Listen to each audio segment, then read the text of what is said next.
VD. Satheesan തിരുവനന്തപുരത്തേക്കുള്ള യാത്രയ്ക്ക് ഇറങ്ങുന്ന ദൃശ്യമാണ് പ്രിയപ്പെട്ട പ്രേക്ഷകർ കാണുന്നത്. അദ്ദേഹം ഇന്ന് ഉച്ചയ്ക്ക് നിയമസഭാ കക്ഷി യോഗത്തിൽ പങ്കെടുക്കാനുള്ള അദ്ദേഹത്തിന്റെ ദേശത്തെ വസതി ചേരുന്നത് കെ ആർ ഗോപികൃഷ്ണൻ ചേരുന്നു. ഗോപികൃഷ്ണൻ, എന്താണ് വിവരങ്ങൾ? SKN പറവൂർ ദേശത്തെ വി.ഡി. സതീശന്റെ വസതിക്ക് മുന്നിലാണ് ഞാനുള്ളത്. അദ്ദേഹം ഇതാ തിരുവനന്തപുരത്തേക്ക് യാത്ര തിരിക്കുകയാണ്. ഇന്നലെ വരെ കേരളത്തിന്റെ പ്രതിപക്ഷ നേതാവായിരുന്നു വി.ഡി. സതീശനെങ്കിൽ ഇന്ന് ഉച്ച കഴിയുമ്പോൾ അദ്ദേഹം കേരളത്തിന്റെ നിയുക്ത മുഖ്യമന്ത്രിയായി മാറും എന്ന പ്രതീക്ഷയിൽ പാർട്ടി പ്രവർത്തകർ ഇവിടെ എത്തിയിട്ടുണ്ട്. ഇന്നലത്തെ അപേക്ഷിച്ച് ഇന്ന് കുറച്ച് പ്രവർത്തകരാണ് ഇവിടെ എത്തിയിട്ടുള്ളത്. കാരണം ഇന്നലെ പ്രഖ്യാപനം ഉണ്ടാകും എന്ന ഏതാണ്ട് ഉറപ്പിലാണ് ഉണ്ടായിരുന്നത്. അപ്പോൾ അദ്ദേഹം ഇറങ്ങുന്ന ദൃശ്യങ്ങളാണ് നമ്മളിപ്പോൾ കാണുന്നത്. അപ്പോൾ നമുക്ക് കാണാം. വി.ഡി.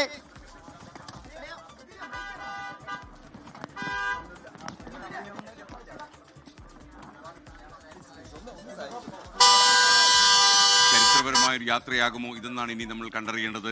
ഒരുപക്ഷേ മുഖ്യമന്ത്രി കസേരയിലേക്കുള്ള യാത്രയിലാണോ വി.ഡി. സതീശൻ എന്നാണ് ഇപ്പോൾ അറിയുന്നത്. ദേശത്തെ അദ്ദേഹത്തിന്റെ വീട്ടിൽ നിന്നുള്ള യാത്രയിലാണ്.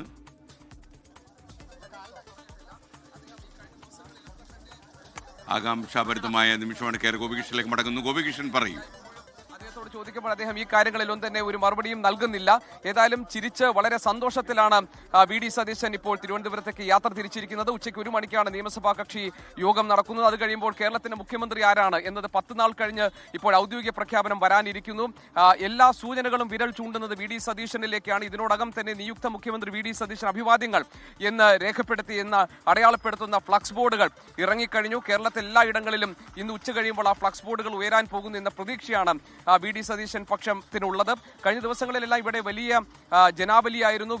സംസ്ഥാനത്തിന്റെ വിവിധ ഇടങ്ങളിൽ നിന്ന് പാർട്ടി പ്രവർത്തകർ വി.ഡി. സതീശന്റെ പിന്തുണ അറിയിച്ചും പ്രഖ്യാപനം ഉണ്ടായാൽ ഉടൻ തന്നെ മധുരം വിതരണം ചെയ്ത് ആഘോഷിക്കാനും വേണ്ടിയുള്ള തയ്യാറെടുപ്പുകളിലായിരുന്നു. ഇന്ന് അത്രയും പ്രവർത്തകർ ഇവിടെ എത്തിയിട്ടില്ല. കാരണം ഇന്നാണ് ഇനിയിപ്പോൾ ഔദ്യോഗിക പ്രഖ്യാപനം വരാൻ പോകുന്നത്. വി.ഡി. സതീശൻ തിരുവനന്തപുരത്തേക്ക് പുറപ്പെട്ടു കഴിഞ്ഞു.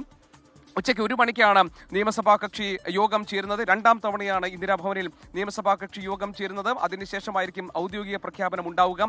ദേശത്തെ വീട്ടിൽ ഇപ്പോഴും പ്രാദേശിക നേതാക്കളൊക്കെ എത്തിയിട്ടുണ്ട്. അവരെല്ലാം തന്നെ വി.ഡി. സതീശനെ സ്നേഹാഭിവാദ്യങ്ങളോടുകൂടി തിരുവനന്തപുരത്തേക്ക് തലസ്ഥാനത്തേക്ക് യാത്രയാക്കിയിരിക്കുകയാണ്. തിരികെ എത്തുന്നത് കേരളത്തിന്റെ നിയുക്ത മുഖ്യമന്ത്രിയാകും എന്ന വലിയ പ്രതീക്ഷയിൽ ശുഭപ്രതീക്ഷയിലാണ് അദ്ദേഹത്തെ തലസ്ഥാനത്തേക്ക് യാത്ര തിരിച്ചിരിക്കുന്നത്.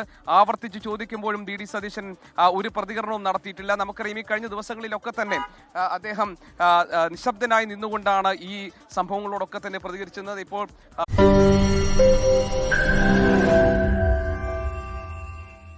ലോകത്തെവിടെയായാലും ഏത് സമയത്തും 24 വാർത്തകളും ഓഗ്മെന്റഡ് റിയാലിറ്റി പാക്കേജുകളും എക്സ്പ്ലെയിനറുകളും വിശദമായി കാണാൻ ഞങ്ങളുടെ യൂട്യൂബ് ചാനൽ നിങ്ങൾക്ക് സബ്സ്ക്രൈബ് ചെയ്യാം.